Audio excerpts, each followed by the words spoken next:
I cannot believe how much it sounds amazing in my ears when I talk through this microphone and through these headphones. I don't know if I'll ever get used to this. Do DJs just their whole life listen to their voices and go, wow, I sound so much better on a microphone than I do just talking to regular people? And you might be watching this and going, Jacob, it sounds like you like the sound of your own voice. And you know what? I do. I like the sound of my own voice. Somebody very sweetly, very kindly said on a video I put out today, I was talking about a story about one of my early LA jobs, and they said, you got a great voice for broadcast or whatever. And I was like, thank you. I actually didn't feel that way growing up as a teenager, as a 20-something. I feel like I'm starting to settle into this lower range now, and I feel good about it. If I'm lucky, I'll sound like Leonard Cohen in another 10 years or so. But anyway, let's get into the show. The reason why you're here and why you've tuned in and you're like, Jacob, let's get into the good stuff. This is Waterproof Records.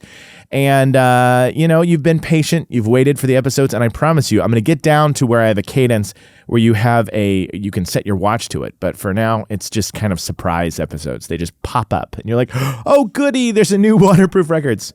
So it's time to talk about Radiohead's The Bends. Things are gonna change, I can feel it. If this gonna be that kind of party, I'm gonna... Waterproof Records. Waterproof Records. Waterproof Records with Jacob Gibbons.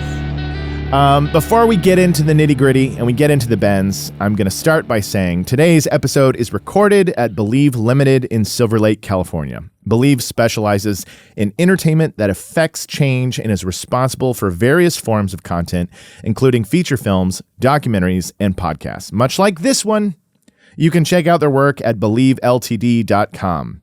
Believe Limited, we do special things. The moment I finish saying that, I always think to myself, it needs to kick into, there was a 90s song by a band called Dig called Believe. It's like, why don't you believe in your own God? You guys remember that song? I don't think Dig had that many other hit singles, but that was one of their 90s ones. Anyway, we are talking about Radiohead. I think you've heard of them before. I'm pretty sure they might be one of the biggest alternative bands to come out of music in the 90s, and they're still going strong to this day. And you might be thinking to yourself, why is he starting at The Bends, their second album? Mainly because why not start on Pablo Honey, their first one, or start on OK Computer, which people kind of revere as the most iconic Radiohead album from the 90s. But as somebody who lived through that decade, The Bends was where it shifted. And so I think it's super important to talk about this album because it was really the start of something special. One of my biggest TikTok is my Radiohead Creep video. And Creep was the first glimpse audio piece of music that we got from Radiohead.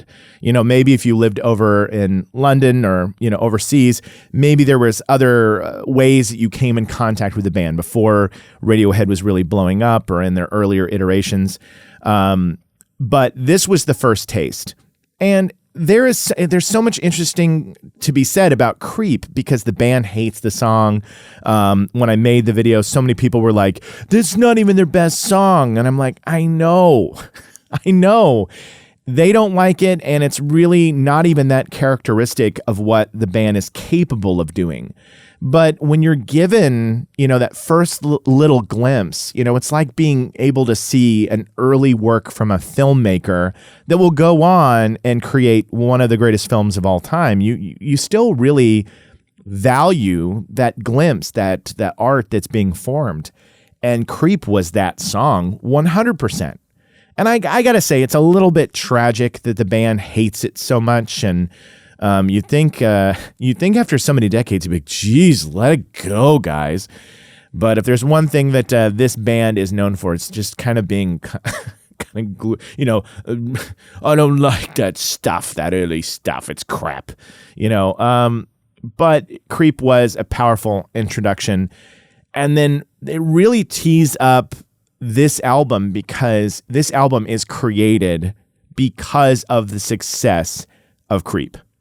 Pablo Honey is an okay album. I think that it doesn't stand out, but I've heard it said before that if it wasn't Radiohead, if it wasn't from a band that went on to do so much more, we might look back on it more fondly. Like, it's a solid 90s alternative rock album with guitars and, really full and a lot of sound, and there's good songs on there. It's just that in comparison, it just doesn't even look the same in a lot of ways. And so if it had been just some other band called the Tripods, we might be like, oh, Pablo Honey by the Tripods, it's a great 90s record. But because it's Radiohead, we're kind of dismissive of it now.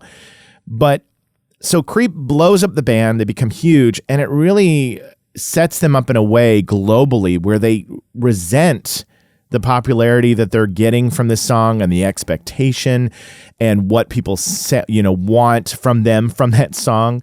When I made the Radiohead Creep TikTok video, so many people commented about Johnny Greenwood, the guitar player, making those distorted, palm muted sounds, that sound, which is so shocking. It's like a fist bump from Zeus. It's literally like that sound is so jarring to me. It's like, thunder just coming through your speakers through distortion. And everybody would always say in the comments, they go, well, Johnny Greenwood did that because he hated the song so much while they were recording and he's trying to mess it up. And I'm like, if that's true, well done, man. You just made it all the more awesome. Like if you just, and how... I'm sorry, I can't help but laugh at the idea of just like recording that song in the studio and just being like, oh, I hate this song so much. I'm going to mess it up. I'm going to just hit my guitar cranky.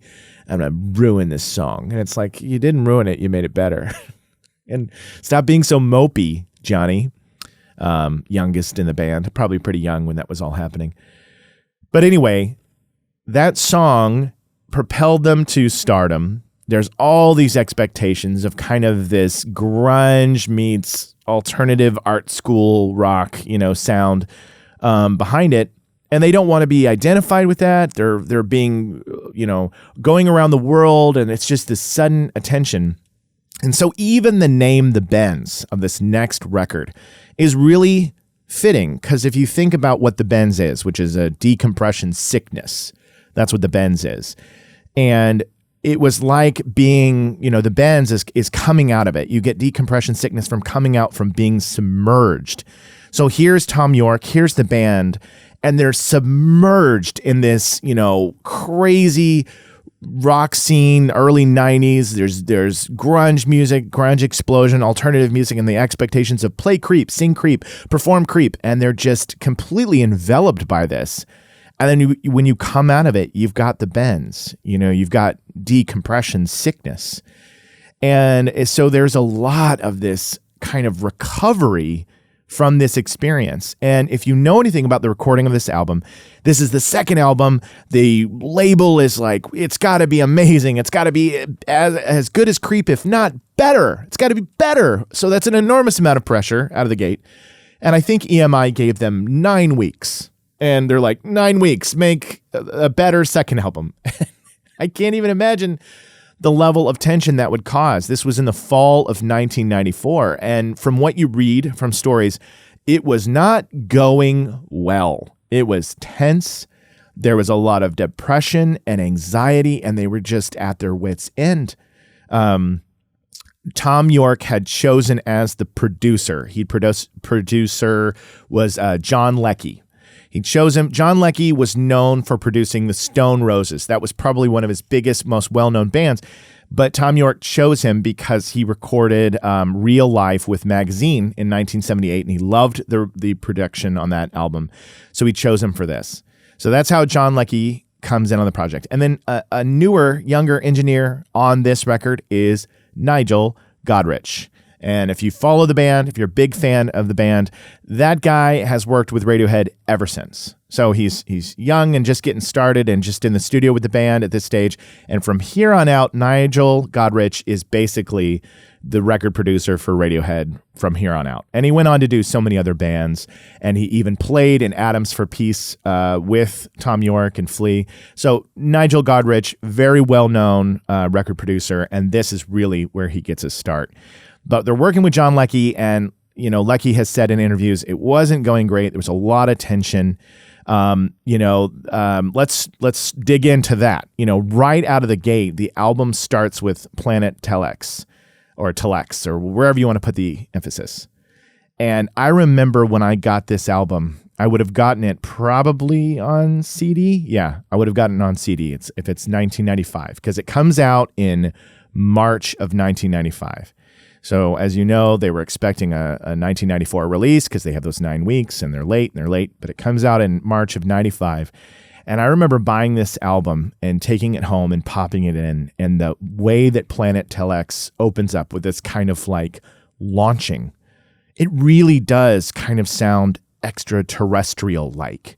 Everything's swirling around you, and there's this lifting up, and then there's this descending, and you do feel this kind of out of this world feeling as Tom York begins singing on that song.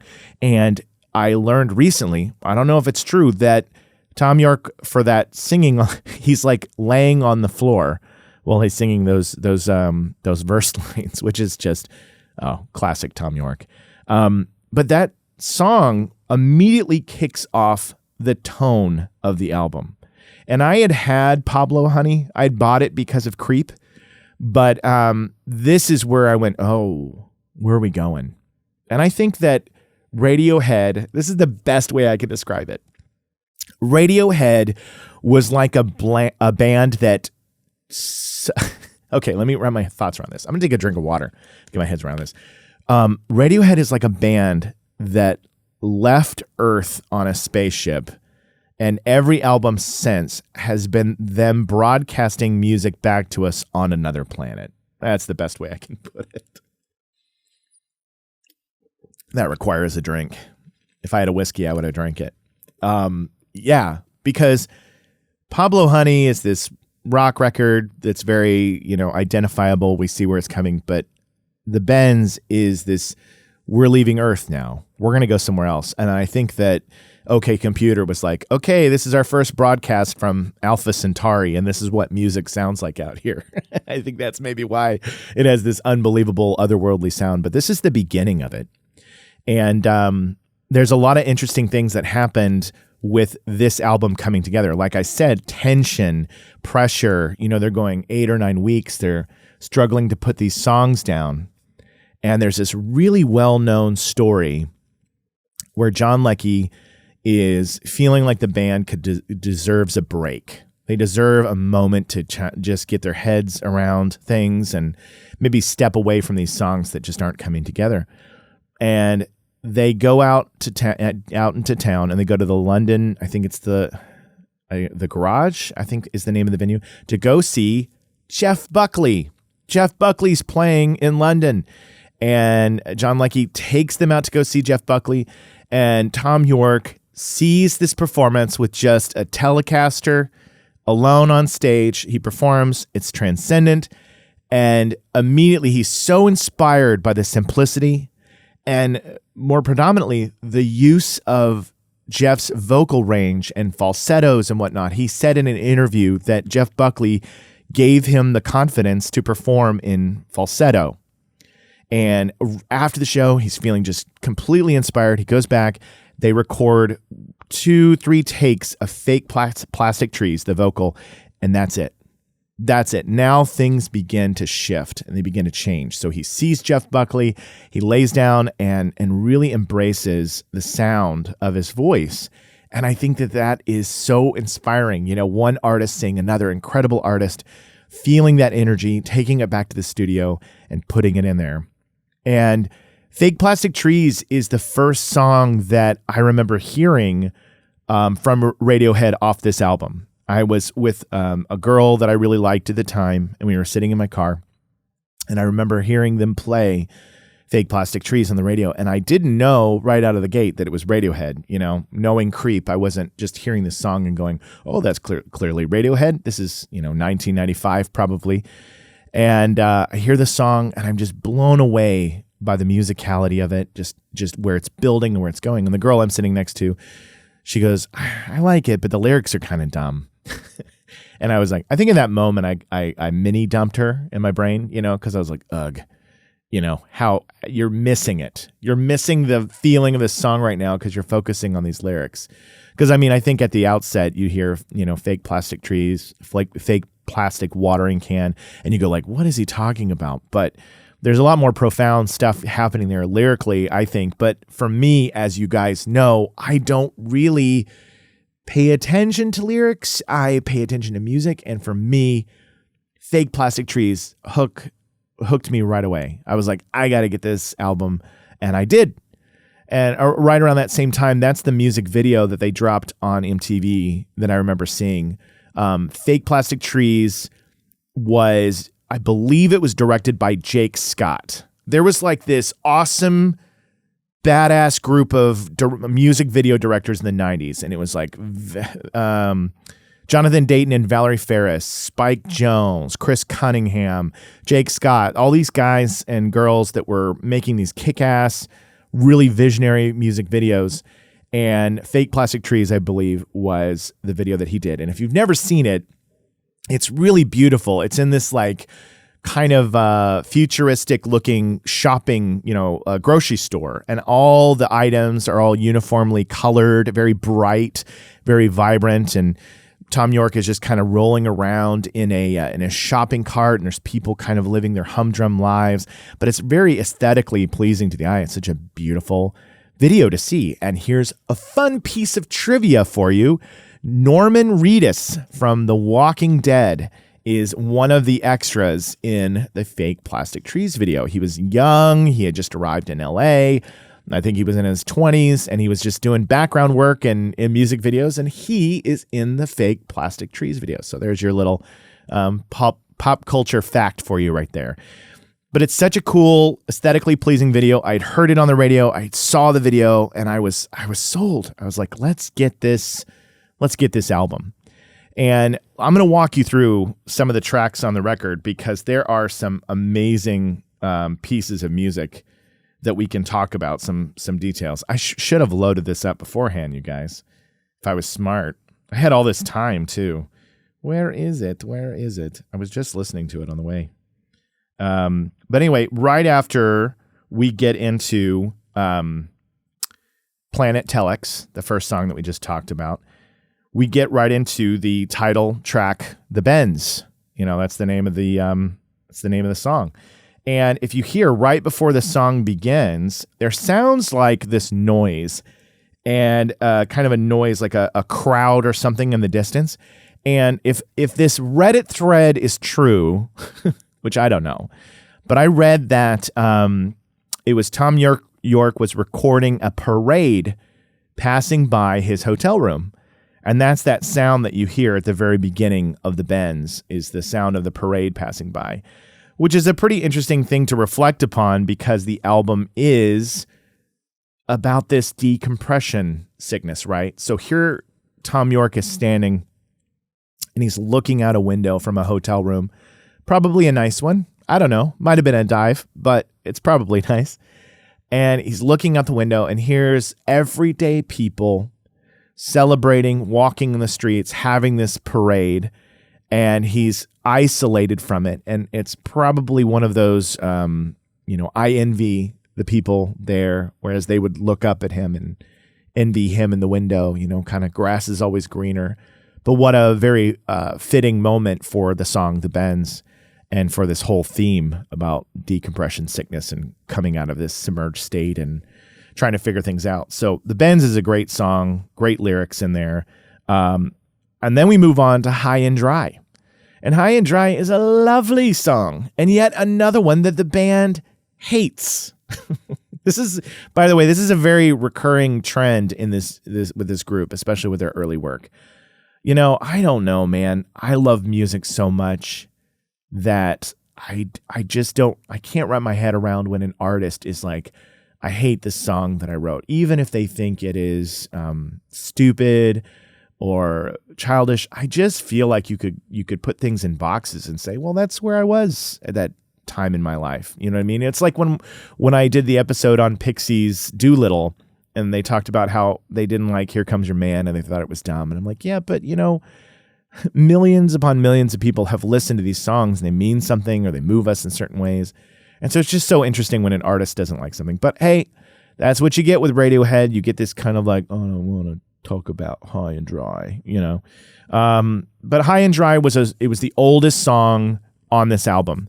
Tom York had written it. I think the name of the group is, I'm drawing a blank on it, but I think it was called like Headless Chickens or something. I think in the late 80s, Tom York was writing and performing songs that, separate from the band that he called in a project, I think it was called Headless Chickens, that would later end up in Radiohead songs, and High and Dry was one of them. And I think it was about a girl that he was interested in at the time, but really the lyrics kind of transform more into this theme that we get, right? This theme of feeling kind of distant from the world because you have this success from this music and now you're isolated and you're lonely. But High and Dry is a lovely, lovely song, but apparently I don't think they've played it live since the late 90s. And they had, during this time period, they had another song called I Promise, which is another great song, which they swore they wouldn't put on OK Computer because they didn't want to have any more of these like label hits, like what was being demanded of them. Good on them for being able to look at labels and being like, no, we're doing what we want. We're not going to do the hit singles and songs. That's only made them more kind of iconic in their own way, that they don't really cater to those things. But I like the song High and Dry. Thank you very much, Radiohead. It's a lovely song. I think I read somewhere that Tom York said it's too Rod Stewart or something. And I'm like, well, that's not necessarily a bad thing. Rod Stewart's great. But then we're on to Fake Plastic Trees, which we talked about that one already, which has the beautiful music video and Norman Reedus, and that song has such a great crescendo and build and such a powerful ending. Now, I don't have details or facts on every single song on here, but I can honestly tell you that the Bends is start to finish solid. There's not a skippable track on this album for me. Even the ones that don't get as much attention, like maybe Bones or Black Star, doesn't get as much attention. All great songs. All great songs. If I put this album in, I'm listening to it start to finish, no skips. This is a no skipper for me. Where I can say, even though OK Computer is a masterpiece, I still skip Fitter Happier for Pete's sake. I don't need to hear a robot, but we won't dwell on that too much. But Bones, great song, great piece of music. And then you get on a Nice Dream in parentheses. We talked on the show about parentheses before. Here you have the song, it's in parentheses. What does that mean? Nice Dream. I think the story behind this was Tom York had a couple drinks and was taking a midday nap. So he had a little buzz going on and he took a little nap, and the thoughts and ideas about how we interact with people in real life is kind of like a anxiety-ridden experience, because you come in contact with people and you have conversations and you think about what did I say after it.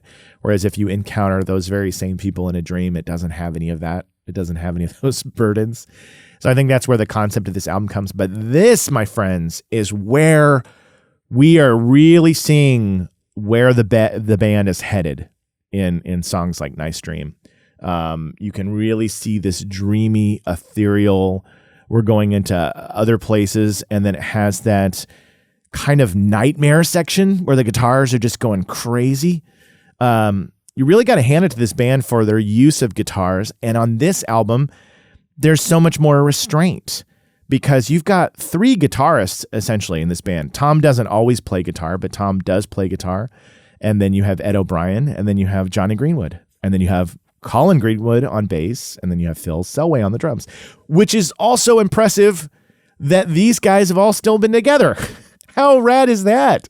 We've got a band that essentially joined up in 1985, I think it was, and they're still the same lineup, all the same guys. They started in 1985 because I think they went to school together, and Their first band was called On a Friday because they would get together on a Friday. Haha. So started playing music in school in 1985, and then I don't think they really started getting more serious about it until the late 80s. And then, of course, we get to Pablo Honey by the time it's like 1992, 93. But anyway, Nice Dream. What a trip of a song. And really, for my adolescent brain, was going, what are we doing? Where are we going? You know, something that guys like Frank Zappa had already experimented in Hendrix with these kind of dissonant, guitar tones going all over the place. But for my teenage adolescent brain, I wasn't as well versed in that kind of stuff. And this was really blowing my mind.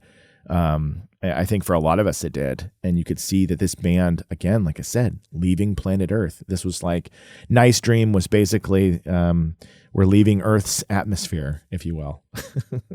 Then we get to my no. Oh, I almost skipped ahead. Just. Oh, I'm telling you, this album I could talk about for like an hour. Just. This is another example of where that, remember when I talked about that fist bump from Zeus on Creep? Well, it comes back. The opening right when the song kicks in with the acoustic guitar, and then it goes, that he strikes the palm muted distortion, and there's that thunderous punch of that palm muted guitar strike that starts out right at the beginning. But this song, the rapid strumming and just the energy behind it. But what's the coolest thing that I remember about this song was it was a music video that initially was a short film written by British filmmaker Jamie Thraves. And he had written a 10-minute short with dialogue and everything that he was wanting to make. And he was approached to, potentially work on a video with Radiohead. And he heard Just, and he was like, my short film needs to be this video. And he was right. Because this video is so phenomenal. It sticks out of my mind. I know I say that about so many, but there are like 100 music videos from the 90s that I still haunt me, that I still think about all the time. And this is one of them. With Fake Plastic Trees, it was aesthetically beautiful, and I liked that, but Just stays with you. And here's why. It's a short film. There's subtitles, and basically it starts out and there's this guy laying on the ground in the middle of like a city sidewalk street. He's laying on the ground, and this guy almost trips over him, and he walks up, and while the song is playing, this is all subtitles at the bottom. So they have the dialogue, and he almost trips over this guy, and he looks down and he goes, "Why are you laying there? Are you hurt?" And the guy's like, No, I'm not hurt. And then, more and more people start to gather and notice this guy on the ground. And they're all like, can we help you? And they're asking all these questions. And this guy is getting more and more frustrated because he just wants them to go away and leave him there. And they're like, well, you're lying in the middle of the road. There must be something wrong. You have to explain to us why you're just laying here on the ground. And he kind of loses his temper and kind of goes, fine. You want to know why? You want to know why I'm laying here? And this is all building towards the end of the video. And the guy leans down and listens to him talk quietly. And he says something. And just then the subtitles stop and you don't see or know what he's saying. He's whispering in this guy's ear. And then we cut away. And right when we come back, everybody, the whole town, are laying on the ground. And you guys, come on. That's awesome. It was so awesome. The filmmaker, the writer, Jamie Thraves, he basically came and said, there was a line as to what he whispers in the other guy's ear. There's a line. There's a piece of dialogue that was part of the short film. But he's like, I can't tell you what it is. I can't. He's like, I'm going to have to take it to my grave. Because he's like, the whole joy of that video is that unknown of what was it. He's like, it would ruin the video if I told you the piece of dialogue. And I kind of like that. You know what I mean? Like, there's nothing that it could ever be that could compare with the feeling of, what did he say? Everybody's on the ground again. So great. But that is a cool video. By the way, spoiler alert, I don't know. It's a music video, geez. Go watch it anyway. It's a beautiful piece of art. but just as a killer song. But here we get to My Iron Lung, which is an interesting thing because this was chosen by the label, I think, as the first single, at least in the UK. I don't know about the USA because I don't remember this song getting any radio play or anything. But it has an interesting story behind it. My Iron Lung, very interesting guitar work. The way that Johnny Greenwood's playing that opening thing, it almost sounds sitar-ish, just interesting guitar tone.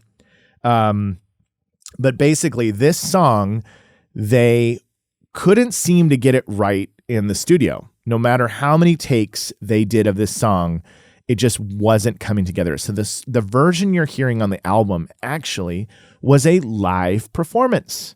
They did a live performance of it in the London Astoria, and the version turned out so well that all they did was remove the crowd noise. And they did Tom's vocals in the studio, but all the instrumentation and the sound of that song is happening in a live show, and that always is so impressive to me when that happens because I've played in bands. Some of you have played in bands. That kind of blows my mind. It's like when I learned on the Get Back Beatles documentary when I saw that so many of the songs of the album were live on that record. I was like, holy shit! I mean, you could go your whole life and be like, those were recorded professionally in a studio. But it's just so much more impressive when you hear that. But another neat part about My Iron Lung and the song is, so because this was a single, they wanted to get the cover art for it. And this is really the introduction of their first time collaborating with the artist Stanley Donwood. Stanley Donwood has done pretty much every Radiohead cover from here on out. This is really the intro and the first album cover they do. And they wanted to go get a picture of an actual iron lung. And they get a VHS camcorder and they get it into a hospital, which I think at the time they were like, we weren't supposed to do that. But they're going in and the intention is we'll get video footage of an iron lung. And then they'll have it on the video, they'll pop in the VHS tape, and then they'll take a picture of the tape playing on a TV, and that's how we're going to, it's going to have that kind of distortion to it because it's playing on a monitor, and that was the plan. But they were like, have you ever seen an iron lung before? It's boring looking. It's like a gray box. It's not a cool looking piece of equipment. It's not striking at all. So there they are trying to get this picture for the Iron Lung single. So they have the artwork. And there's a resuscitation dummy right there. And, it's got that kind of lean back head. What I love about the album cover of the Bends is that resuscitation dummy literally looks like a dude who's just getting completely his face melted off by music. Oh, just like, oh, do you see my face? I've got metal nipples. Look at me. It's amazing. But that's the cover. There it is. They got the cover. They took the picture, and that's how you end up with the Ben's cover. And it all came from My Iron Lung and looking for that image. And this is where the collaboration with the artist began. Now we're getting close to the end of the record. It is, I know I'm almost going track by track on this one, which sometimes I will, for bands. Radiohead is probably in my top 5 bands of all time. For me personally. So bands like this, I can talk about pretty extensively, like Smashing Pumpkins, because this is one of those ones that really, really made a big impact on me. And it's interesting because I've had friends over the years who just couldn't get into them, or fall out of love with them because they're just too pretentious. I can't handle it anymore. And you know what? Yeah, there's a little bit of pretension with them, or kind of a, I don't know. That's not fair. Tom, guys, Greenwood brothers, everybody. I'm not trying to say you're arrogant. I'm just trying to say there's this air of, I don't know. It's like when you're hanging out with a university professor and they're drinking wine and you tell them that you're reading a book. And they look at you and they're kind of like, oh, yeah, I read that, when I was in high school. And you kind of feel a little bit, I guess that's pretension. I guess I'm basically describing pretension. I don't know. They're intimidating, I think. I think it's that kind of oddball unwilling to play by conventional rules that makes them a little bit intimidating. But I still love them. I still think that they create such wild, interesting music. And even the more recent modern albums that delve into this kind of artistic representation of music and noise and movements, like I said, it's like beaming music back from other planets. And sometimes the planet we're like, that's awesome. And then other planets were like, I don't understand what's happening here at all. But you know what? Maybe that music from that planet means something to somebody somewhere. But we're getting near the end. Bulletproof, I Wish I Was, is a very kind of ethereal, dreamy piece of music. And again, really is introducing us to that Radiohead feeling, that place that you could get lost in space, kind of floating away. You know, this is more, if we were on the spaceship, this is the anti-gravity moment. This is I've woken up in the middle of the night and I'm looking out at nebulas and I'm floating.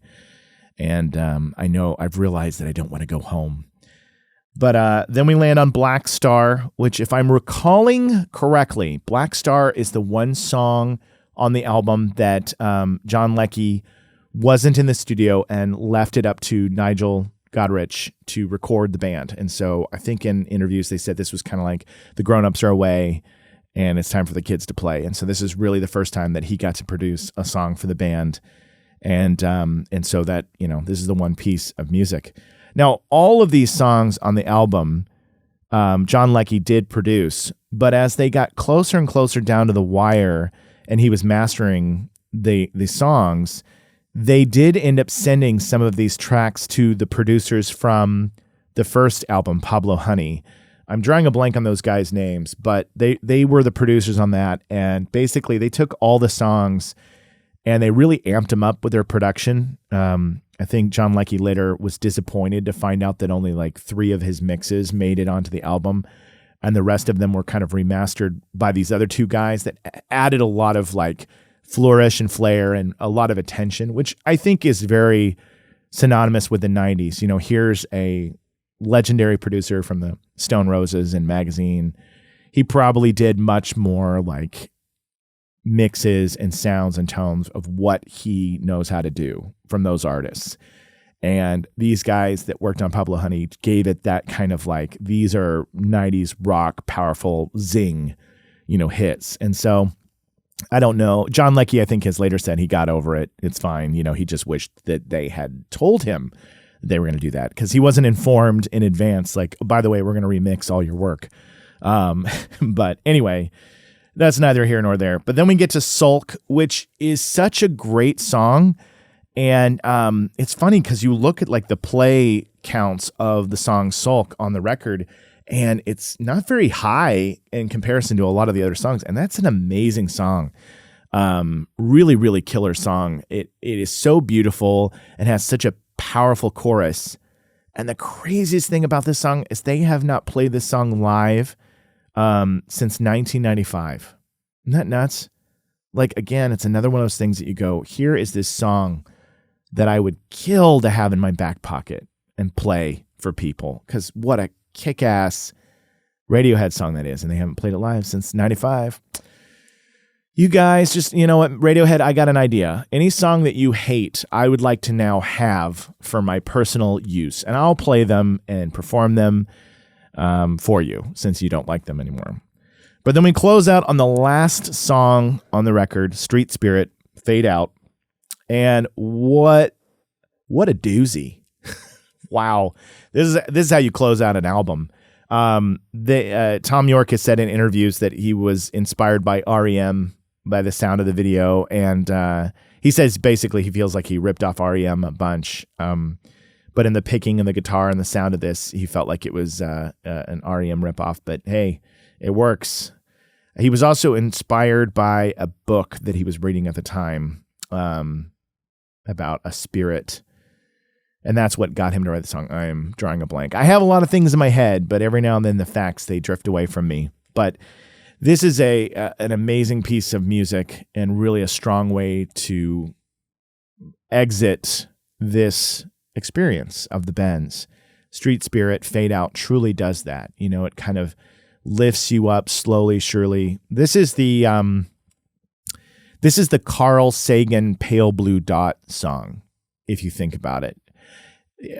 To continue with my space analogy, that the Benz is leaving Earth, and that by the time they get to OK Computer, they'll broadcast from another planet.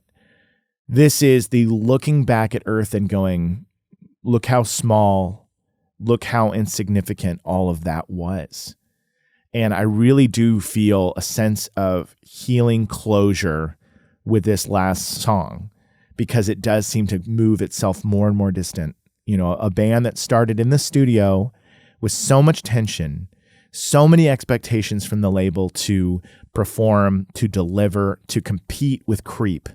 Here they are looking back at the pale blue dot and saying, bye-bye. That's it. We're done. From here on out, we make our own rules.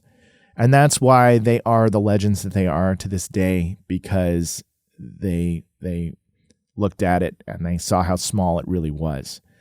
Now, I know that that's my own interpretation. That's not necessarily anything that's been said before, but I love a lot of otherworldly sounding musicians. I love the ones that really deliver the punches here on our planet, like the Pumpkins and a lot of the metal and harder music that I like. But bands like this that seem to take you somewhere else on another world, another dimension, I love it. And the Benz was iconic for me in my teenage years. And I remember listening to it over and over again and learning how to play the picking pattern on Street Spirit, and really feeling moved by Fake Plastic Trees and the build and the crescendo there, and Nice Dream, and just having that both pleasant and haunting song. What an album, you know. It's funny because I think about this show as a whole, and I think about all the albums that move me. And eventually there's going to come a time where I get to the albums that are good and I like them, and they're cool, and they've got great riffs or great songs or great hooks. But these early days of Waterproof Records, I feel like, are going to be the ones that exhaust me, because it's like the most meaningful pieces of music that I can find. And maybe the destiny of this show is that it turns into guests, and that you'll have episodes that you can go back and listen to that you go, well, that was a Sit Alone with Jacob episode. And maybe we'll space them out so I can milk this a little bit more and have these moments with you guys over time. But wow. Thanks for spending this time with me and letting me walk you through track by track on Radiohead's The Benz. I'm sure you've experienced this album. If you haven't, what are you doing? Go do it right now. Thanks for joining me, you guys. This has been Waterproof Records here at Believe Limited, and I've been your host, Jacob Givens, and we'll see you next time. Things are gonna change. I can feel it. If this gonna be that kind of party, I'm gonna Waterproof Records.